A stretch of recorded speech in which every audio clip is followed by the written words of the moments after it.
Un bouquet final multicolore au-dessus du Stade de France, marquant le terme d'un été olympique. Le drapeau paralympique a été transmis à Los Angeles, qui accueille dans 4 ans les prochains Jeux d'été. Les 4400 para-athlètes qui ont émerveillé le public pendant 12 jours se sont réunis une dernière fois. Une ultime fête aux sonorités électro, avec pas moins de 24 DJ. C'était extraordinaire, super sympa, on ne s'attendait pas du tout à ce que ça soit de l'électro. Et on a vu défiler tous les DJ qu'on voit en club quand on sort et tout, donc super, vraiment génial. Ah oui, c'était super, on est ravis. C'était incroyable, bien sûr qu'on est triste que ce soit la fin, mais ce qu'on voudrait surtout, c'est que l'esprit des Jeux continue, en tout cas, même si les Jeux sont terminés. Dès qu'on croise quelqu'un, il nous sourit, donc je voudrais que ça reste comme ça toute la vie, moi.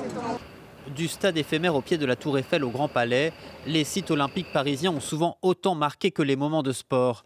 JO et para confondus, plus de 12 millions de billets ont été vendus, dont 2,5 pour les Jeux paralympiques. La France se classe 8e du tableau avec 75 médailles. Samedi, les Bleus ont décroché l'or en cécifoot en battant l'Argentine devant un public conquis. Autre moment fort, la médaille d'or d'Aurélie Aubert en boccia, la pétanque des Paralympiques, une discipline jusqu'ici peu connue du grand public. Mais les larmes de joie de la Normande ont profondément ému les supporters qui lui ont réservé au Club France l'accueil de championne qu'elle méritait.